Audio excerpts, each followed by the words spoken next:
Mente, Caráter e Personalidade, volume 2, capítulo 1.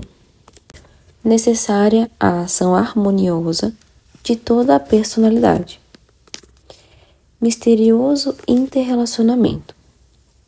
Entre a mente e o corpo há um relacionamento admirável e misterioso. Um reage sobre o outro.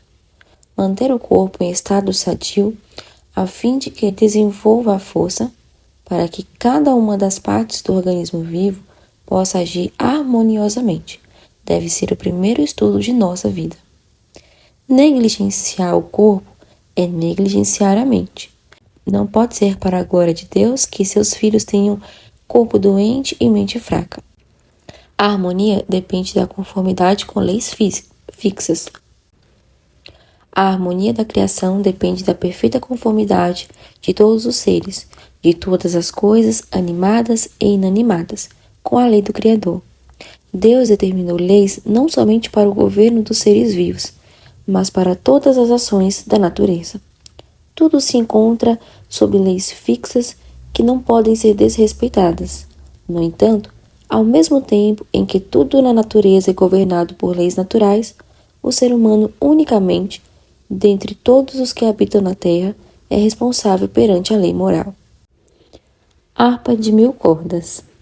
Não é apenas privilégio, mas sagrado dever de todos compreender as leis que Deus estabeleceu em seu ser. E ao compreenderem mais plenamente o corpo humano, procurarão pôr o corpo em sujeição às nobres aptidões da mente. O corpo será por eles considerado uma estrutura maravilhosa, formado pelo arquiteto infinito e confiado aos seus cuidados, para conservar em ação harmoniosa essa harpa de 1000 cordas. Todos são partes de um todo perfeito. Todos nós somos representados como sendo membros do corpo, unidos em Cristo. Nesse corpo há vários membros, e não pode um dos membros preencher exatamente o mesmo encargo de outro. No entanto, todos esses órgãos são necessários ao todo perfeito e atuam em bela harmonia mútua. As mãos têm o seu encargo e os pés têm os deles. Não deve um dizer ao outro: você é inferior a mim. As mãos não podem dizer aos pés: não precisamos de vocês. Todos são unidos ao corpo para realizarem sua obra específica e devem ser respeitados por igual, pois conduzem ao conforto e utilidade do todo perfeito. Harmonioso desenvolvimento das faculdades mentais e morais. O desenvolvimento da mente é um dever que temos para com nós mesmos, com a sociedade e com Deus. Nunca devemos, entretanto, planejar meios para o cultivo do intelecto à custa da parte moral e espiritual. E é somente pelo harmonioso desenvolvimento das aptidões mentais, tanto como das morais, que se alcança a mais alta perfeição de ambos. A falta da ação harmoniosa traz enfermidade. É a falta de ação harmoniosa no organismo humano que traz a enfermidade. A imaginação pode controlar as demais partes do corpo em prejuízo destas. Todas as partes do organismo devem operar de maneira harmoniosa. As diversas partes do corpo, especialmente as que estão distantes do coração, devem receber livre circulação do sangue. Os membros desempenham parte importante e devem receber atenção apropriada. Uma só faculdade delimitada enfraquece o todo. Se uma das faculdades é deixada ficar dormente ou é desviada de seu curso, não é alcançado o propósito de Deus. Todas as faculdades devem ser bem desenvolvidas. Cada uma delas deve receber cuidados, pois cada uma tem influência sobre as outras, e todas têm de ser exercidas, a fim de que a mente seja devidamente equilibrada. Se um ou dois órgãos forem cultivados e mantidos em uso contínuo, porque seus filhos preferem empenhar a força mental em determinada direção com negligência de outras faculdades mentais, eles chegarão à maturidade com a mente e o caráter em desequilíbrio. Serão aptos e fortes em determinada direção, mas muito deficientes em outras direções igualmente importantes. Não serão homens e mulheres competentes. Suas deficiências serão notórias e mancharão o caráter todo. Quando a mente dos pastores, professores e alunos é continuamente estimulada pelo estudo, permitindo-se que o corpo permaneça inativo, são pressionados os nervos da emoção, enquanto os da locomoção ficam inativos, ficando toda a atividade sobre os órgãos mentais. Estes ficam sobrecarregados e enfraquecidos, ao passo que os músculos perdem o vigor por falta de uso.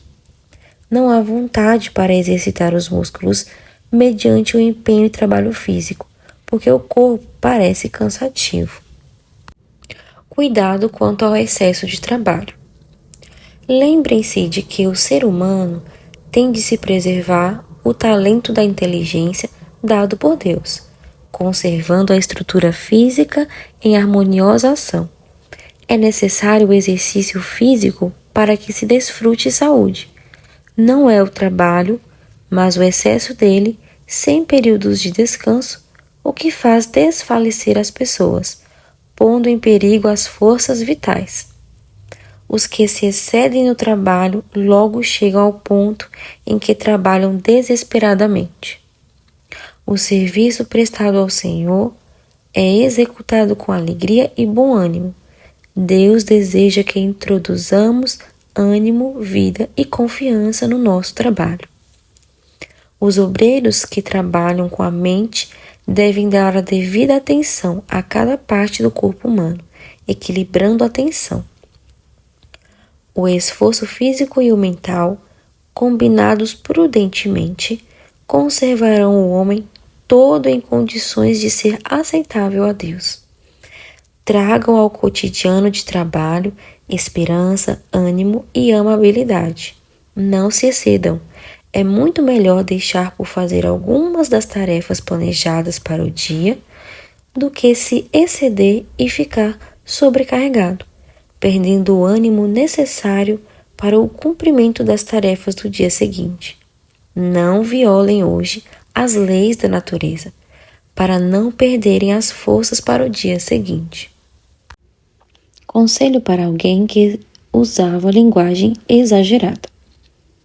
Segundo a luz que Deus me concedeu, sei que está desenvolvendo em você a deformidade espiritual. Em vez de uma perfeita mostra de princípios retos e hábitos corretos, você está acumulando em seu íntimo sentimentos e princípios que o excluirão das cortes celestiais, com todos os que participam do mesmo Espírito. Sua mente está se tornando deformada pela maneira em que a trata. Suplico que você mude decisivamente sua atitude. Reprima toda a linguagem exagerada, pois ela destrói a harmonia mental. O corpo precisa ser cuidado atentamente, a fim de que seja conservado em condições sadias. Assim, a mente precisa ser disciplinada cuidadosamente, a fim de que não se desenvolva indevidamente em alguns pontos e insuficientemente em outros, uma vez que esses delicados órgãos não estão à vista, e assim não consegue ver o dano que está causando às suas capacidades intelectuais e quanto elas devem ser reguladas. Você não está consciente do dano que lhes está causando. Cultiva teorias doentias e leva a mente a servi-las. A maneira como dirige sua estrutura mental a está desgastando. Entretanto, não vê o dano que isso está causando. Mais cedo ou mais tarde, você e seus amigos verão o desfavorável desenvolvimento de seus pensamentos e ações. Seu estômago começa a testificar da ação mental. A mente simétrica e bem disciplinada mudaria para melhor o processo da digestão. Harmonia implica esforço complementar. Não é possível termos todos as mesmas opiniões, Nem podemos nutrir as mesmas ideias, mas uma pessoa deve ser um benefício e uma bênção à outra, de modo que o que falta a um, outro pode suprir o necessário. Você tem certas deficiências de caráter e tendências naturais que o tornam útil para entrar em contato com pessoas de organização mental diferente, a fim de equilibrar a sua. Em vez de ficar apenas mandando, deve consultar a esposa e chegar a decisões conjuntas. Você não estimula o esforço independente por parte de sua família, mas se não são seguidas escrupulosamente suas decisões específicas, muitas vezes critica os faltosos. Tendências inferiores devem ser controladas. De Deus somos cooperadores. 1 Coríntios 3, 9. O homem deve operar a própria salvação com temor e tremor, pois é Deus que opera nele tanto querer como realizar, segundo sua boa vontade. Deus concede ao homem habilidades físicas e mentais. Nenhuma delas é desnecessária. Nenhuma delas deve ser mal empregada ou abusada. As tendências inferiores devem ser mantidas sob o controle das faculdades superiores. Saúde do corpo e do espírito. A vida de Daniel é uma inspirada ilustração do que constitui um caráter santificado. Ela apresenta uma lição para todos, e especialmente para os jovens. Uma estrita submissão às ordens de Deus é benéfica à saúde do corpo e do espírito. A fim de atingir a mais elevada norma de aquisições morais e intelectuais, é necessário buscar a sabedoria e força de Deus e observar a estrita temperança em todos os hábitos da vida. Na experiência de Daniel e seus companheiros, temos um exemplo da vitória do princípio sobre a tentação para conceder com apetite. Ela mostra que, por meio do princípio religioso, os jovens podem triunfar sobre as concupiscências da carne e permanecer leais às reivindicações de Deus, embora lhes custe grande sacrifício. Vida sadia favorece a perfeição do caráter.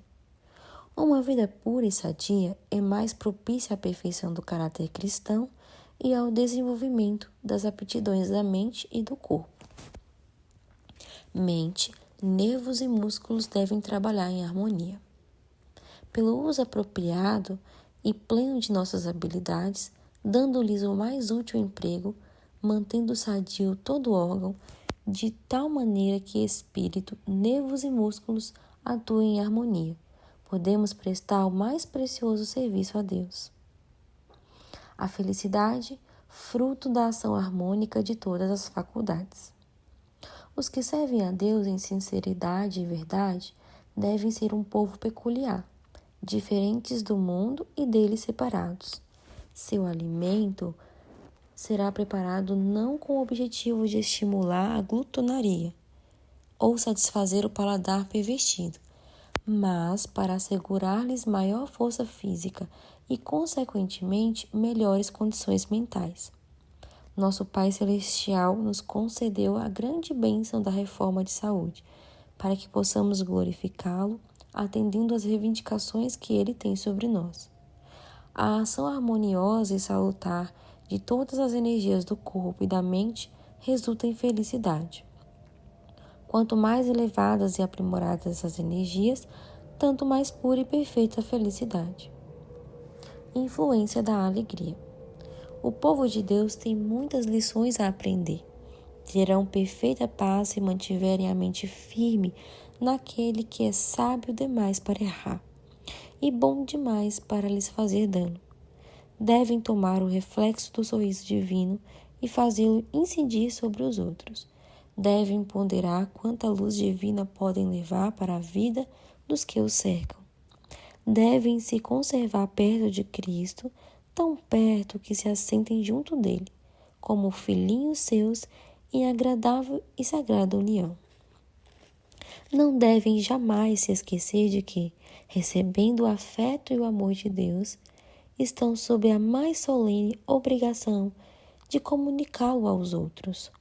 Desse modo, poderão exercer uma influência que produza alegria, que será uma bênção a todos os que estiverem ao seu alcance, iluminando-lhes o caminho. Fim do capítulo 1. Espero que vocês tenham gostado. Amanhã estarei postando aí o capítulo 2. Eu vou tentar também já postar o capítulo 3.